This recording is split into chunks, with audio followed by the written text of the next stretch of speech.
Good morning बच्चों। आज हम नए चैप्टर की शुरुआत करेंगे जिसका नाम है retirement of a partner. Retirement of a partner means किसी भी पार्टनर का फर्म से जाना, फिर चाहे वो उसकी मर्जी से हो या फिर फर्म के साथ उसका एग्रीमेंट हुआ हो। But in this case firm चलती रहेगी, फर्म कंटिन्यूज। कोई भी पार्टनर जाता है या आता है, कोई भी पार्टनर जाता है तो उस केस में फर्म अपना कंटिन्यूज रहता है। लेकिन जिस पार्टनर का रिटायर हो रहा है, हो सकता है कि वो अपनी मर्जी से जा रहा हो या फिर उसका फर्म के साथ एग्रीमेंट हुआ हो। ठीक है, तो रिटायरमेंट ऑफ पार्टनर का मतलब है पार्टनर का फर्म से जाना। अब ये पार्टनर जो फर्म से जा रहा है, मानो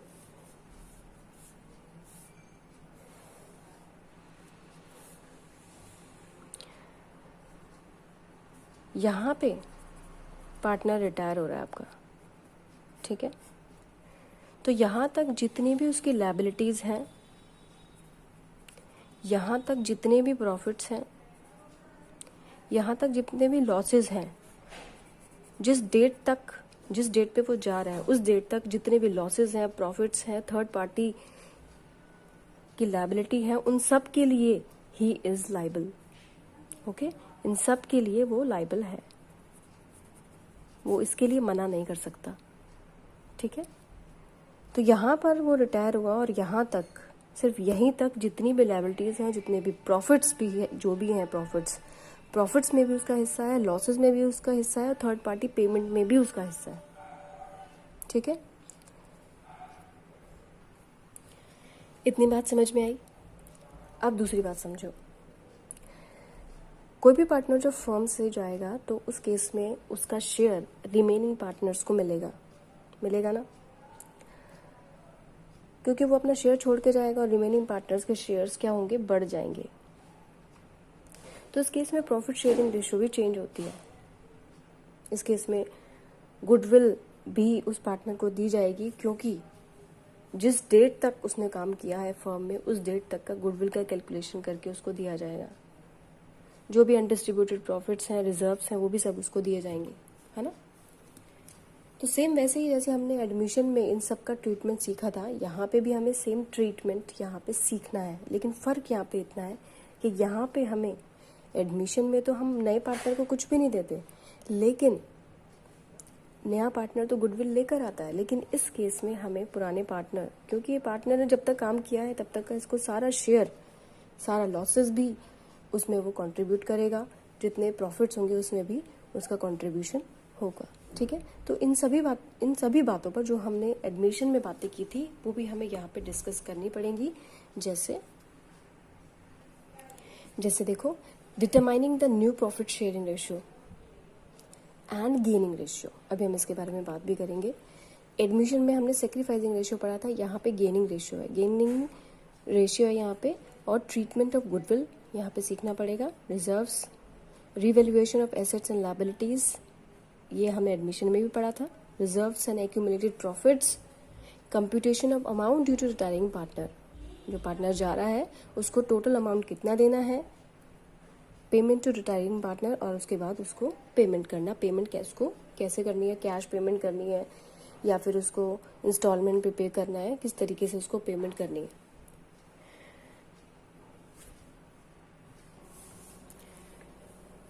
now we talk about determining the new profit sharing ratio and gaining ratio. तो सबसे पहले हम बात करेंगे न्यू प्रॉफिट शेयरिंग रेशियो इस केस में निकाली कैसे जाएगी।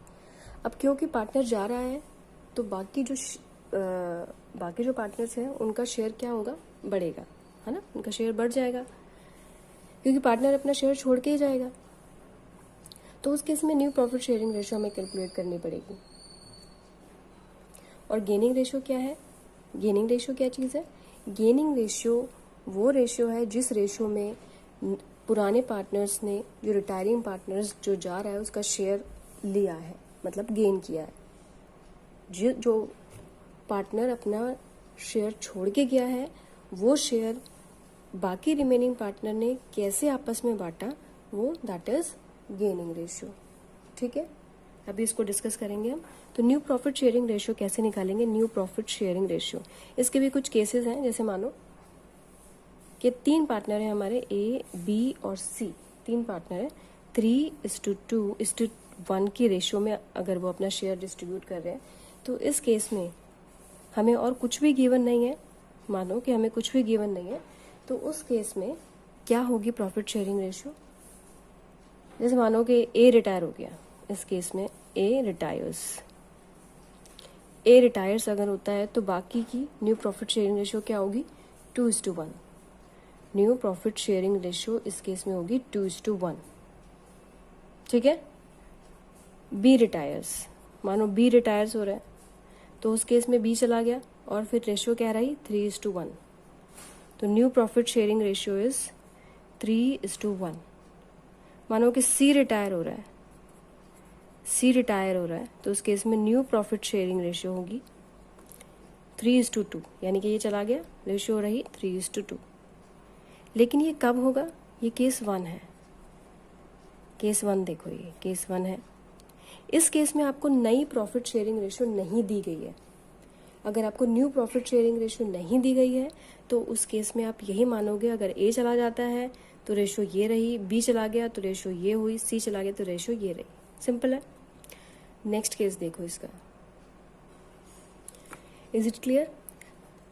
न्यू प्रॉफिट शेयरिंग रेशियो अगर नहीं गिवन रहेगी तो आपको क्या करना पड़ेगा, जो भी पार्टनर जा रहा है और जो, जैसे मानो ए गया तो 2:1 will be the new profit sharing ratio, ठीक है। अब केस 2 देखो आप, ये तो सिंपल था। केस 2 देखो, when the remaining partner take profit share of retiring partner in agreed ratio, यानी कि रिटायरिंग पार्टनर का जो शेयर है वो अग्रीड रेशियो में बांटा जाता है। कैसे, एक क्वेश्चन ले लेते हैं, इससे आपको और अच्छे से समझ में आएगा। ए बी और सी 3 पार्टनर्स हैं, 3:2:1। बी रिटायर होता है and share of B is taken by A and C in 1:1 ratio. Find new profit sharing ratio. मतलब इसका शेयर इसने आधा लिया, इसका शेयर ये जा रहा है, बी विल बी रिटायर, तो इसका शेयर आधा ये ले रहा है और यही इसी शेयर का 1/2 कौन ले रहा है, सी ले रहा है, ठीक है। तो हाफ ये ले रहा है और हाफ ये ले रहा है। तो उस केस में नई प्रॉफिट शेयरिंग रेशियो कैसे कैलकुलेट करेंगे, देखो इस केस में बी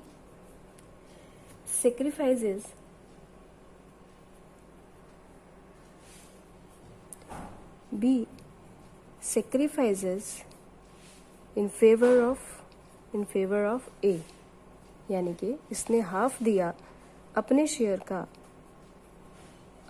का हाफ दिया, ठीक है। आई बात समझ में।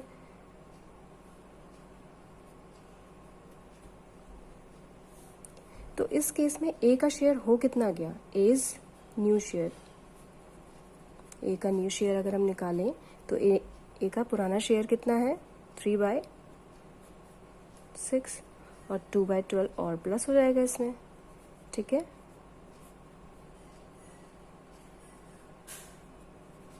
Eight by 12 and B sacrifices in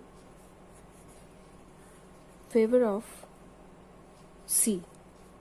C को इसने दिया, कितना दिया, अपने ही शेयर का हाफ दिया, 2/6 है ना, हाफ दिया है, तो इसने इसको भी क्या दिया है, 2/12। तो इसी तरीके से C का न्यू शेयर कितना हो गया, C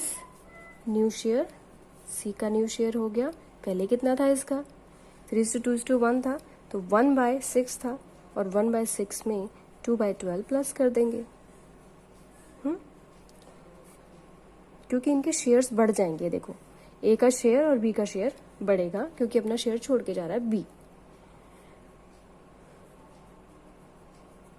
और यहां पे हमारा आता है 4/12, तो 8/12 एंड 4/12। तो new profit sharing ratio among remaining partners will be 8:2, ये 8/12 है और 4/12, तो इस केस में हमारी रेशियो क्या हो जाएगी 8:4 विच इज 2:1। ठीक है, ये क्लियर है, इसमें कोई डाउट? अब देखो, यहां से तो हमने नई प्रॉफिट शेयरिंग रेशियो निकाल ली है। अब यहां पे बात आती है गेनिंग रेशियो की। ये गेनिंग रेशियो क्या है? गेनिंग रेशियो क्या है? गेनिंग शेयर क्या है? जो पार्टनर रिटायर हो रहा है, अपना शेयर छोड़ के जा रहा है, तो इस केस में 2/6 इज अ टोटल शेयर जो रिटायरिंग पार्टनर छोड़ के जा रहा है, और उसको ये दोनों कैसे एक्वायर कर रहे हैं, वो होती है हमारी गेनिंग रेशियो। गेनिंग रेशियो है नए शेयर में से पुराने शेयर को माइनस कर दिया जाए तो जो भी शेयर आएगा वो गेनिंग शेयर होगा। ओके, और यहाँ पे अगर हम देखा जाए, देखो ratio in which remaining partner acquire retired partner share, तो हमारी गेनिंग रेशियो होती है। यहाँ इस केस में अगर हमें गेनिंग रेशियो निकालनी है तो देखो बी ने जो एक्वायर किया है, बी ने जो कितना एक्वायर किया 2/12, और बी ने यहाँ से कितना लिया, ए से बी से बी ने कितना छोड़ा 2/12। ठीक है, अब देखो यहाँ पे ए ने लिया 2/12, सी ने लिया 2/12, तो इस केस में 2/12 2/12, यहाँ तो खैर हमें यहाँ पे गिवन था, तो इस केस में यहाँ पे 2/12 और 2/12 2:2 हमारी है गेनिंग रेशियो। ठीक है, इट मीन्स 1:1, तो 1:1 हमारी है गेनिंग रेशियो। तो डिपेंड अपन द क्वेश्चन में आपको क्या पूछा है, गेनिंग रेशियो दी हुई है नहीं दी हुई है। ओके, यहाँ पे हमें गेनिंग रेशियो गिवन थी यहाँ पे कि भाई 1:1 में शेयर लेकर बी अपना शेयर छोड़ेगा 1:1 रेशियो में, तो इस केस में 1:1 इज द गेनिंग रेशियो। और कैसे निकालना है इसको? नए शेयर में से पुराना शेयर माइनस करना है। देखो, नए शेयर में से पुराना शेयर माइनस करना है, इस चीज का आपको ध्यान रखना है। नए शेयर में से, नए शेयर में से क्यों? क्योंकि नया शेयर इन पार्टनर का नया शेयर ज्यादा होगा पुराने शेयर से, इसलिए ये माइनस में आ जाएगा। अगर आप ओल्ड शेयर आगे रखोगे, न्यू शेयर पीछे रखोगे, तो ये माइनस में आ जाएगा। इसलिए माइनस में ना आए ये आंसर, इसलिए नए शेयर को हमने आगे रखा और पुराने शेयर को पीछे रखा। आई बात समझ में? एडमिशन में हम पुराने शेयर को आगे रखते हैं, नए शेयर को पीछे रखते हैं, क्योंकि नया शेयर उस केस में कम हो जाता है, क्योंकि नया पार्टनर आता है और उसको शेयर चाहिए होता है, उसको शेयर दिया जाता है। इस केस में जो नया शेयर होता है पार्टनर का, वो क्या होता है, कम होता है। तो इस केस में जैसे इसका उल्टा कर दिया हमने और कुछ नहीं किया कि gaining ratio is equal to new ratio minus old ratio. ठीक है, अच्छा एक चीज और समझो कि जब भी पार्टनर छोड़ के जाएगा तो ये जरूरी नहीं कि रिमेनिंग पार्टनर्स को गेन ही होगा। हो सकता है कोई गेन ना हो सकता है कि वो अपना पार्टनर ए को ही देके जा रहा हो सकता है कि अपना शेयर ए को ही देके जा रहा हो सकता है कि अपना शेयर सी को ही देके जा रहा हो। तो ये कंपलसरी नहीं है कि दोनों पार्टनर को ही गेन होगा। ठीक है, it depend upon the question. अगर सारा का सारा शेयर इसको देके जा रहा है तो इसको ही फायदा होगा। ठीक है, और सारा का सारा शेयर इसको दे रहा है तो इसको ही फायदा होगा। ठीक है, तो डिपेंड अपॉन द क्वेश्चन कि हमें कैसे डील करना है। तो सभी पार्टनर को गेन होगा, it is not compulsory, right? ठीक है, तो गेनिंग शेयर निकालने के लिए नया शेयर माइनस ओल्ड शेयर, और यहाँ पे देखो आप, अगर नए शेयर हमें निकालने हैं तो पुराने शेयर में से एक्वायर्ड शेयर प्लस करना होगा। ठीक है, आई बात समझ में? तो इसका एक और क्वेश्चन ले लेते हैं और अच्छे से आपको समझ में आ जाएगा।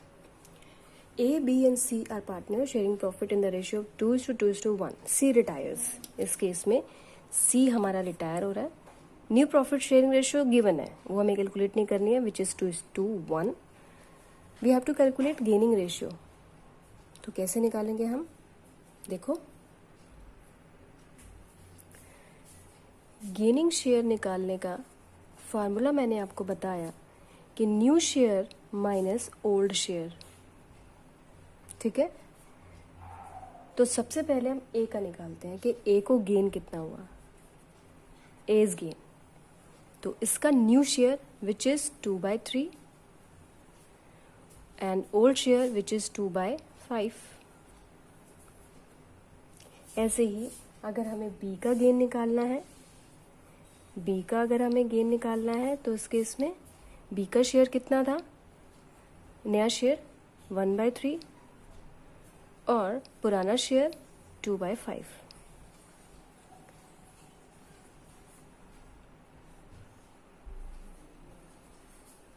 तो यहाँ पे हमारा आ रहा है 4/15 और यहाँ पे कितना आ रहा है देखो। अब यहाँ पे आप ध्यान देना पड़ेगा आपको, यहाँ पे माइनस में आ रहा है, देखो माइनस में आ रहा है, -1/15। तो इसका मतलब आप समझ रहे हो क्या है, इसका मतलब ये है कि ओल्ड शेयर इसका ज़्यादा था बी का और नया शेयर कम हो गया। मीन्स इसने क्या किया है, इसको गेन नहीं हुआ। अभी मैंने क्या कहा था, ज़रूरी नहीं कि सभी पार्टनर को गेन हो। तो इस केस में इसको किसने क्या किया है, सेक्रीफाइस किया है। इसने सेक्रीफाइस किया क्योंकि इसका माइनस में आ गया, नया शेयर इसका कम हो गया। नया शेयर कम होने का मतलब है इसने अपना शेयर दे दिया। किसको दे दिया, ए को ही दे दिया, क्योंकि सीधो रिटायर हो रहा है। ठीक है, आई बात समझ में। तो सारा का सारा शेयर मिला किसको है, ए को मिला है। And A will compensate both B and C. ठीक है, तो only A is gainer in this question. ठीक है, and A will compensate both B and C for their sacrifices. आई बात समझ में। तो this is the different case, जिस केस में सिर्फ एक ही पार्टनर गेन कर रहा है। तो उस केस में क्या होगा ये देखो आप। ठीक है, तो ये सारी calculation depend upon the question है कि क्वेश्चन में एक्वायर कितना कर रहा है, छोड़ के कितना जा रहा है ना, रिमेनिंग पार्टनर को कैसे मिल रहा है। तो इस केस में ए कंपनसेट करेगा। अब ये किस कंपनसेशन की बात हो रही है, क्या कंपनसेशन, गुडविल। जब हम गुडविल का ट्रीटमेंट सीखेंगे तो उस केस में गुडविल को हमें इस रेशियो में ही डिस्ट्रीब्यूट करनी पड़ेगी। ठीक है, जैसे एडमिशन में हमने किया था, जो पार्टनर सेक्रीफाइस कर रहा था तो उस केस में उसको क्या मिला था, गुडविल का पार्ट मिला था, क्योंकि नया पार्टनर आया था। और इस केस में पार्टनर जा रहा है, तो पार्टनर जा रहा है तो ये कंपनसेट करेगा ए। और ए सिर्फ बी को ही नहीं, सिर्फ सी को ही नहीं, बी को भी कंपनसेट करेगा, बिकॉज यहाँ पे भी उसने सेक्रीफाइस किया है। तो उस केस में हमारी जर्नल एंट्रीज क्या होगी, अगर हम जर्नल एंट्रीज की बात करें तो जर्नल एंट्रीज क्या होगी इस केस में। यहाँ पे सिर्फ ए ने ही गेन किया है तो ए ही देगा गुडविल का पार्ट। तो A is capital, A's capital account debit to B's capital to C's capital। ठीक है, तो ऐसे वो कंपनसेट करेगा। नेक्स्ट क्लास में हम देखेंगे गुडविल का ट्रीटमेंट कैसे होगा, और गुडविल का ट्रीटमेंट के लिए हमें ये गेनिंग रेशियो और सेक्रीफाइसिंग रेशियो का कंप्यूटेशन करना पड़ेगा। आई होप आपको ये क्लास पसंद आई होगी बच्चों। Thank you very much. इससे रिलेटेड जितने भी प्रैक्टिकल क्वेश्चंस हैं आप करो इनको, ये आपसे बड़ी ही आसानी से हो जाएंगे। Thank you.